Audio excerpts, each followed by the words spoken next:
गौर करेंगे कि हमारी भारत की धरती है जिसका जगत गुरु के नाम से जाना जाता है। मेरे साथियों, किसी भी ऋषि मुनि जब भी सोचते हैं तो सोचते हैं कि हमारा हिंदुस्तान के ही धरती पर जन्म हो तो अच्छा होगा।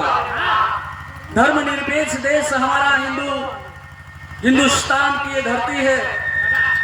उसी धर्म में से, उसी इतिहास में से, उसी की इतिहास के पन्ना में से एक हमारा बिहार है, जो कि बिहार एक ऐतिहासिक जगह है।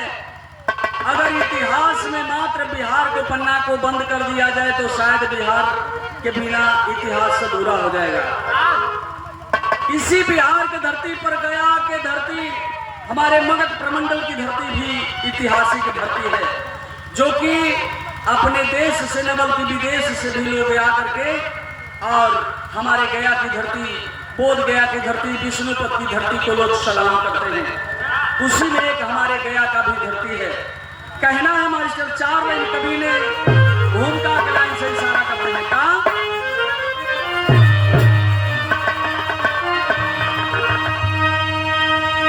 अरे तो धर्मधारी धरती बा ए भैया पूरा अबू बिहार में,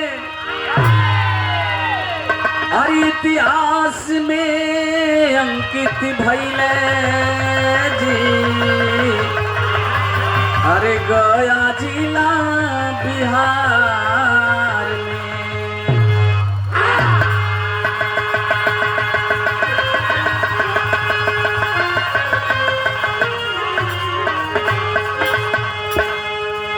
तब मोक्ष धाम की धरती बा, अरे जाने ला जहान हो, अरे पूर्वजों की पिंड पार के, अरे करते हैं उधार जी।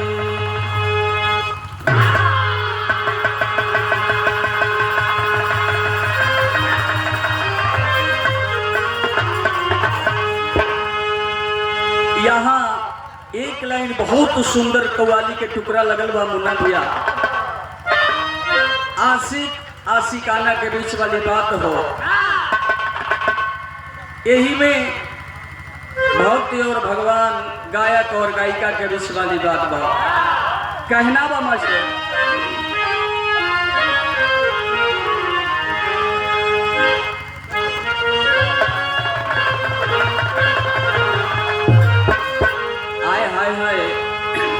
अरे कि मेरे खून दिल की मेहंदी, ये जाने मन एक काम करना, अरे कि मेरे खून दिल की मेहंदी, अरे हाथों में ना सजाना, मेरे खून दिल की मेहंदी, हाथों में ना।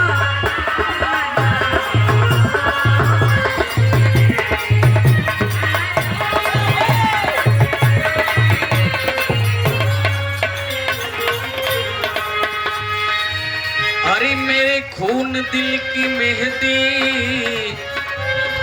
हाथों में ना सजाना, एक काम करना, निकले मेरी जनाजा, निकले मेरी जनाजा, सहनाइया बजाना,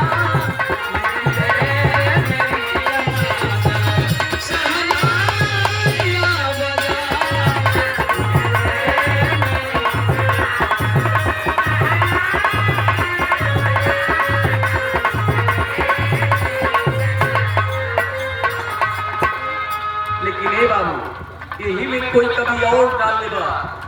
कौन सी? जहाँ आदमी भी काला, ये चाचा जहाँ आदमी भी काला, बाजार ना काला,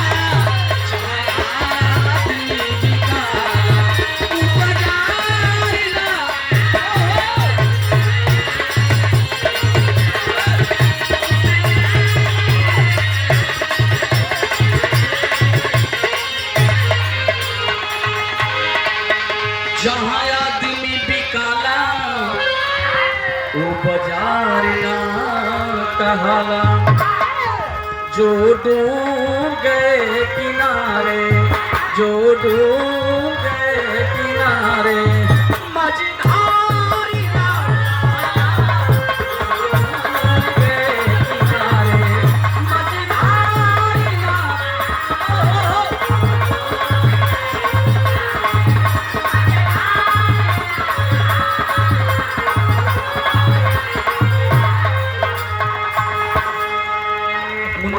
तर्ज हो, लेकिन फर्ज पर आइए, आखिर ये हमारी गया की धरती कैसा है, गौर करेंगे। अजी महिमा विष्णुपति की, महिमा विष्णुपति की, जगबा में अब निराली, महिमा विष्णुपति की।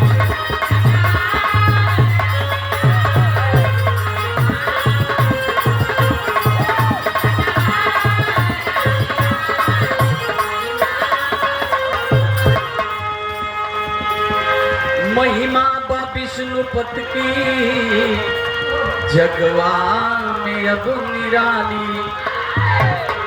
कौन समय, कौन सी वक्त? पितरी पक्ष मेला में, पितरी पक्ष मेला में जुटते हैं दुनिया सारी, पितरी पक्ष मेला में जुटते हैं दुनिया सारी।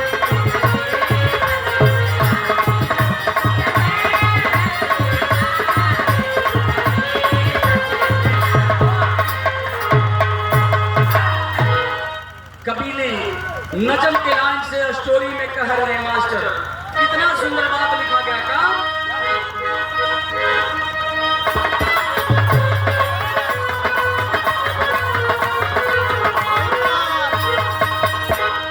रामायण से लिया गया,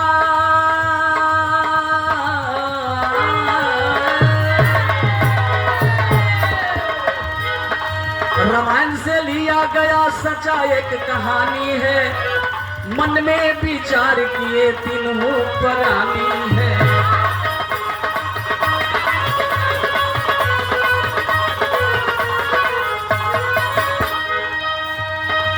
राम लक्ष्मण सीता, राम लक्ष्मण सीता मन में विचार किए, राम लक्ष्मण सीता मन में विचार किए, गया आने को तीनों तब तैयार हुए।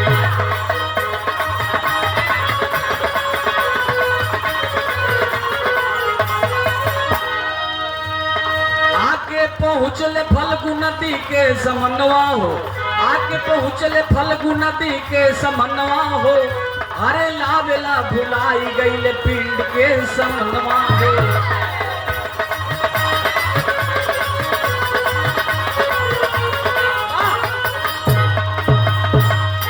गौर करेंगे, राम लक्ष्मण सीता अपने पिता राजा दशरथ को उद्धार करने के लिए, मोक्ष को प्राप्ति के लिए इसी मगध प्रमंडल के धरती पर गया, जो कि विष्णुपद की धरती पर आते हैं अपने पिता को पिंडदान करने के लिए। जब आते हैं वो समय पिंडदान का जो सामग्री होता है, जो पूजा पाठ का सामान होता है, वो लाने के लिए भुला गए। प्रमाण ऐसा मिलता है, सीता को उसी फल्गु के तट पर बैठा दिया गया, सीते तुम इसी जगह पे रहना, हम दोनों भाई जाते हैं पूजा का सामग्री लेकर के, और तुरंत आते हैं, इसके बाद अपने पिता को पिंडदान किया जाएगा। आखिर सीता वहां पे अकेली बैठ जाती है फल्गु नदी के किनारे पर। होता क्या है, एक लाइन गीत लगल बा मास्टर।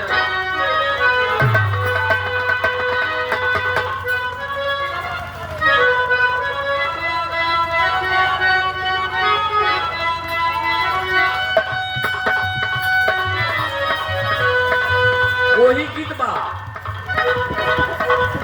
हमरे मास्टर इशारा करत बोली, लेकिन गीत के छोड़ा फर्ज पर आवा। पिंड दान करे खातिर कैले तैयारियां,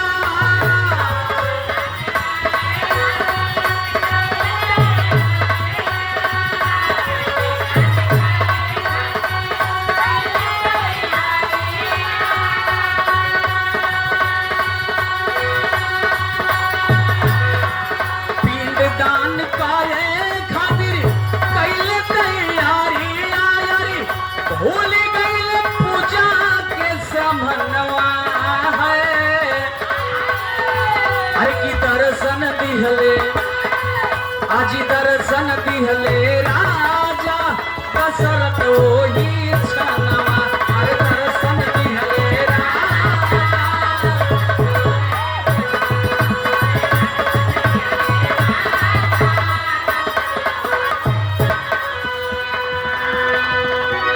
गौर करेंगे वहां पिंडदान के लिए सामग्री के लिए राम लखन दोनों भाई बाजार गए हैं, लेकिन यहाँ अचानक ब्राह्मण के भेष में साक्षात राजा दशरथ दर्शन देते हैं। सीते शुभ मुहूर्त बन रहा है, तुम अपने हाथे से हमें पिंडदान करवा देगी तो हमें स्वर्ग का स्थापना होगा। देर मत करो सीते, जितने जल्द हो सके तुम हमें पिंडदान करवाओ। कहे कि नहीं, हमारे आपका बड़े बेटा मर्यादा पुरुषोत्तम श्री रामचंद्र जी मार्केट गए हैं, छोटे देवर लखन जी मार्केट गए हैं, हम भला कैसे पिंडदान करवा दें। कहीं सीधे तुम अपने हाथ से अगर हमें पिंडदान करवाती हो तो हमें स्वर्ग का स्थापना होगा। मन में विचार करते हैं कि करूं तो क्या करूं, आखिर मन में विचार करके अच्छे काम करती है। तनिषा गीत बदली हो गई मास्टर।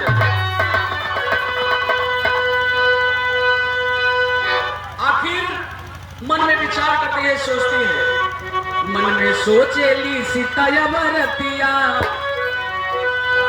सुन के राजा दशरथ जी के बतिया, मन में सोचेली सीता यवरतिया।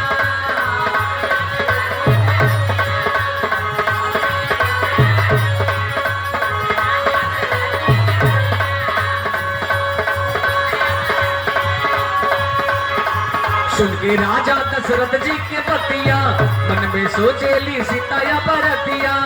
अरे पांचा गवाह के लागे बोला के, पांचा गवाह के लागे बोला के, बलुआ के पिंडा बनाई, पिंडा दानावा,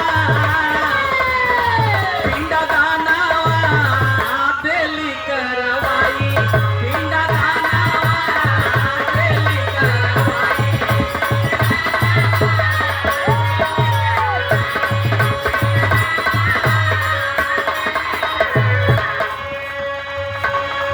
आखिर पिंडदान करवा देती है, 5 गवाह को साक्षी बना करके पिंडदान करवाती है। जैसे पिंडदान का कार्य समापन होता है उस वक्त राम लक्ष्मण दोनों भाई पिंडदान के सामग्री लेकर के और उस जगह पर आते हैं। जैसे आते हैं उसी जगह पर आने के बाद जो है कहते कि हम आपका पिंडदान पिताजी को कर चुकी। तेरी में कहना बा मास्टर,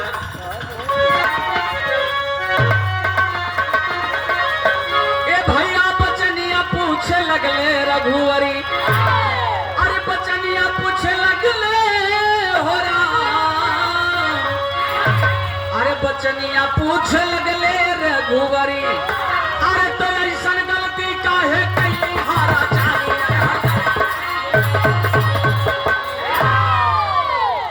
आखिर कहत हो कि ऐसन गलती काहे कई, तब कहत या विदेशिया में मास्टर साहब कहतिया का कहतिया, अरे कि बाबूजी तो हारा दिहाल,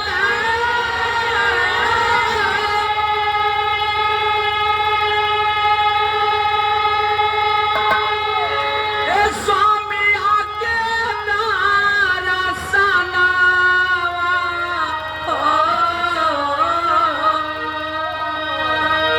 अरे कि कहले कि सीता तू ही अरे करावा पिंडा दाना।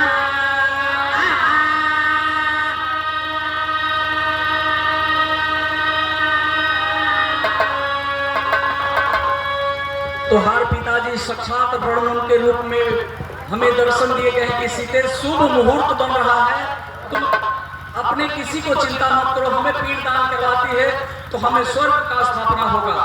हमने आपका पिता श्री का 5 गवाह को साक्षी बना करके और पिंडदान करवा दी। 5 गवाह कौन कौन है? तनिषा गीत बदली हो गई मास्टर, अब बड़ा पुराना गीत हो। मुन्ना भैया पुरान चीज मौके पर बहुत जगह जगह पर काम आ जाएगा। जैसे में पुरान चाउर, पुरान लकड़ी, पुरान बकरी,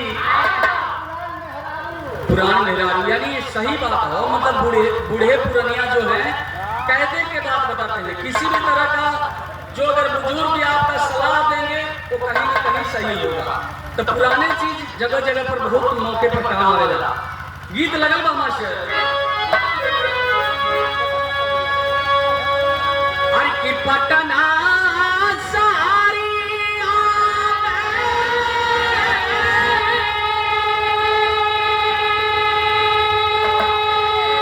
अरे तो पी के लाचा रखा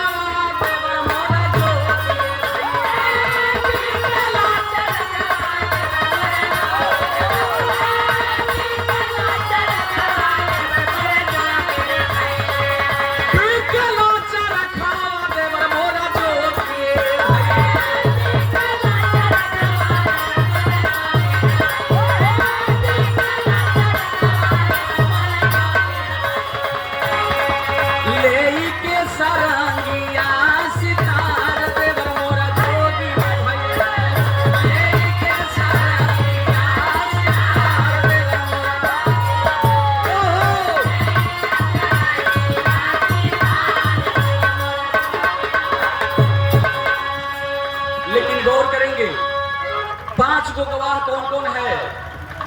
पांचहुन का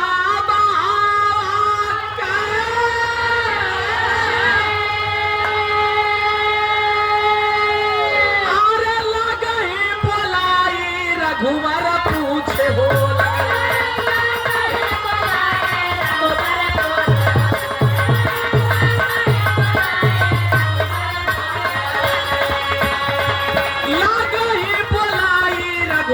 पूछे हो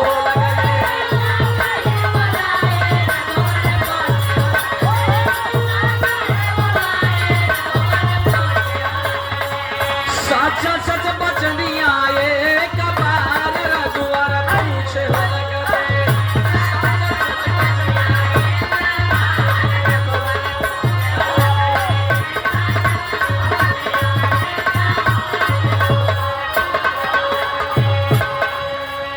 पांच को गवाह कौन है? गौर करेंगे। पंडा बाबा फल्गु नदी अमवा के पेड़ हो,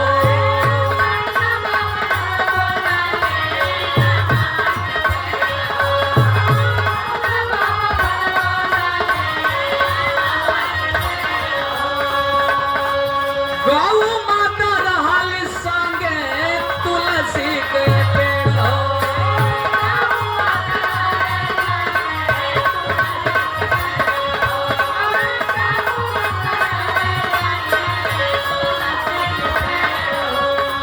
पांचहुन गवाहन के लागे बुला के रघुवर पूछे हो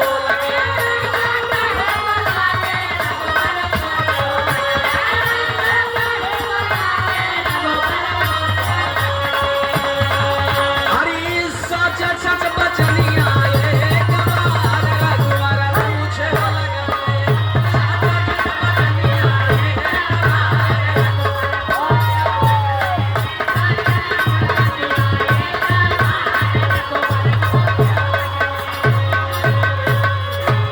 पांच गवाह गौर करेंगे, यही मूल चीज है।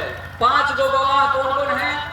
सबसे पहले फल्गु नदी, दूसरे वहां का जो पूजा पाठ करवाने वाले होते हैं पंडा बाबा पुजारी बाबा, दूसरे में आम का पेड़, तीसरे में आम का पेड़, चौथे में गौ माता तुलसी के गाछ। ये पांच गवाह को साक्षी, क्योंकि पंच परमेश्वर होते हैं।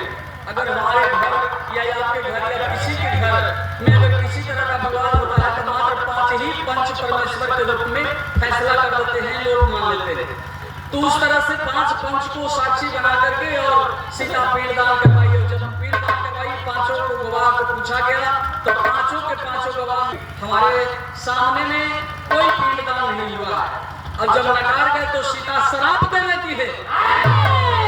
पांचों गवाह को सीता का दिया हुआ श्राप है। एक लाइन पहपट में कहना वो मरेगा। फल्गु नदी को श्राप देती है, जाओ फल्गु नदी तुम्हारा नदी में सियार कुकुर लांग करके पार होगा, तुम्हारे नदी में कभी बाढ़ नहीं आएगा। प्रमाण ऐसा मिलता है, साक्षी मिलता है कि आज तक फल्गु में कभी बाढ़ नहीं आया, सियार कुकुर लांग करके पार हुआ करता है। आज तो हमारे वैज्ञानिक दृष्टिकोण से देखा जाए तो वैज्ञानिक इतना आगे बढ़ गए कि आज रबर डैम बना करके जो है पानी ला करके और उस फल्गु में रख दिया गया। लेकिन प्रमाण साक्षी है, सीता का श्राप है, जो आज तक फल्गु में बाढ़ कभी नहीं आया। आम को पेड़ को श्राप देती है, आम का पेड़ तुम्हारा फल का पूजा कभी नहीं होगा। गौ माता को श्राप देती है, जाओ गौ तुम भी गंदे की ओर भागेगी। तुलसी को श्राप देती है, तुलसी जाओ तुम भी किसी भी जगह पर कहीं भी तुम्हारे गाछ उग जाएगा। और जब पांचों के श्राप देती है, उस समय पांचों श्राप सुन करके मर्यादा पुरुषोत्तम श्री रामचंद्र के पास जाते हैं कि प्रभु आप तो दुनिया को तारनतार हैं, सभी को केवलहार हैं, अब इस श्राप से मुक्ति करवाइए। कहे कि श्राप से मुक्ति तो नहीं हो सकता है, लेकिन कुछ उसमें संशोधन किया जा सकता है। अल्लाह में मास्टर बस 2 मिनट और।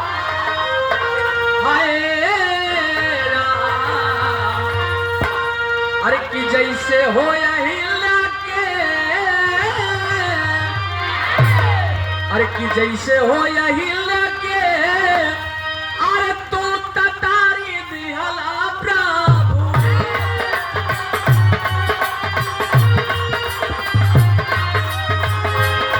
अरे ठेकते चरनिया तब भइल चमत्कार।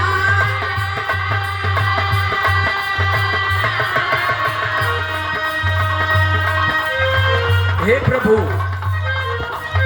आप तो एक पत्थर को भी सुंदर सा कन्या बना दिए, जो कि गौतम ऋषि की पत्नी अहिल्या का श्राप की वजह से जो पत्थर हो गई थी, उस पत्थर को भी आपने एक कन्या के रूप में विवाह कर दिए। इतना ही नहीं, समाज के बीच में एक और छाप छोड़े, ऊंच नीच भेदभाव जाति प्रथा। क्या सेवरी के कुटिया में तू तो चली गई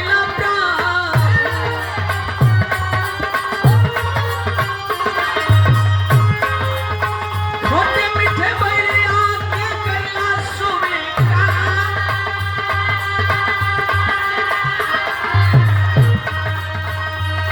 एक नीच जात की ढीली जेकर नाम सेवरी है, उस सेवरी की कुटिया में जाकर के आप दुनिया को लोगों को बताने का काम किए कि हमारा समाज ऊंच नीच भेदभाव किसी तरह का नहीं है। आपने उस चीज को साबित करके बताया। हे प्रभु हमने के भी संकट में बानी जा हमने के प्यार करेंगे। हमारो ने यारिया के बनी जा खेवैया प्रभु।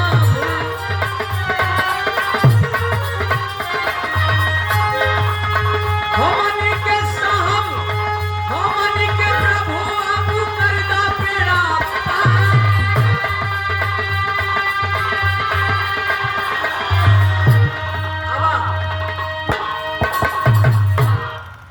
हे तो पुरुषों में उत्तम महापुरुष हैं, आप दुनिया को तारनतार हैं, हमें भी उद्धार कर दीजिए। आखिर कहते हैं कि देखिए जो शराब दिया हुआ है वो तो मुक्त नहीं हो सकता है, लेकिन उसमें हम सब संशोधन करेंगे। आखिर जो फल्गु नदी है, फल्गु नदी को कहते हैं कि फल्गु नदी तुम्हारे भले फल्गु नदी में सियार कुकुमान के पार हो गए, या तुम्हारे नदी में कभी बाढ़ न आए, या आगे जाते जाते समापन हो जाए। लेकिन जो व्यक्ति उस फल्गु की नदी से मात्र जल से स्नान करके और जो अपने पूर्वजों को पीड़ देगा, उनकी मुक्ति मिलेगी, मनवांछित फल का प्राप्ति होगा, अपने पूर्वजों को उद्धार करेगा, स्वर्ग में स्थान मिलेगा। तुम्हारी जल का बहुत बड़ा कीमत होगा। एक फल्गु नदी को संशोधन करके बताए। और पंडा बाबा के कहने की जाओ पंडा बाबा आप जजमानी जरूर करेंगे, लेकिन आपका जजमानी का भी एक तौर तरीका होगा। हमारे ही समाज में लोग आपको इज्जत से कदर से बुला करके मर्यादा के साथ पूजा पाठ करवाएंगे, और आपका एक समाज में बहुत ही अच्छे कदर होंगे, लोग इज्जत से बुला करके पूजा पाठ करवाएंगे। आम को पेड़ करके कहते हैं कि आम का पेड़ भले आपका आम का पूजा हो, फल का पूजा हो या ना हो, लेकिन जिस पूजा में आम का पल्लो नहीं रहेगा वो पूजा अधूरा होगा। आम के पल्लों से ही हमारा शुभ की घड़ी में जल को छिड़काव करके और आपको शुद्ध किया जाएगा, इसके बाद पूजा हमारा शुभ होगा। आज भी देखते होंगे कि हर जगह पर आम का पत्ता से ही जल को छिड़काव करके लोग सबसे पहले शीतल करते हैं, शुरू करते हैं। गौ माता के बोलेगी, गौ माता भले तुम्हारा गंदे की ओर तुम भागेगी, लेकिन हमारे समाज में एक लक्ष्मी के रूप में आपको लोग पूजा करेंगे। इतना ही नहीं, तुम्हारे मूत्र का जो है वो भी पूजा होगा, तुम्हारा जो गोबर है उसका भी पूजा होगा। तुलसी के गाछ को कहते हैं कि तुलसी के गाछ भले तुम किसी भी जगह पर जहां भी अरे सुन के पंचन के बतिया हर सिंध भइले रघुबरी तपाची सब करी मनवा कही गइले रघुबरी।